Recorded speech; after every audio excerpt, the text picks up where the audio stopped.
արդեն այդ փորձանքը բերել է, արդեն հայկական ապրանքների համար մուտքը դժվարացել է, ապրանքատեսակներ կա, որը ուղղակի փակել են, եւ հիմա իր մեղքը եւս փորձում է գցել մեր վրա։ Ոնց Ղարաբաղը չէ ինքը տվեց, ծախեց, ավիրեց, հասմահներն են արել 91 թվականից։ Հիմա փորձում է գցել մեր վրա, եթե այդքան ուժ ունենք,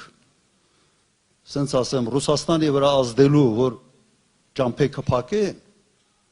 մեր ապրանքների համար, ուրեմն այդ ուժը ունենք հունիսի 8-ին այդ ճամփեքը բացելու համար։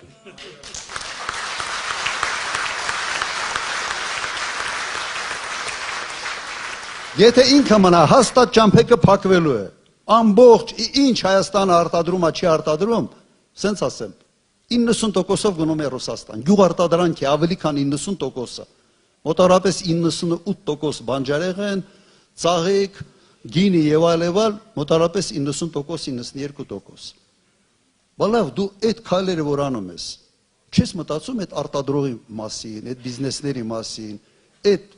ջերմոցներում աշխատող մարդկանց մասին, ուրեմն,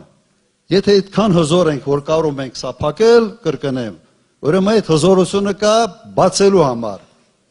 Ուրեմն իմացեք, որ որևէ խնդիր, որևէ մեկը չի ունենալու Ռուսաստանի հետ հարաբերություններում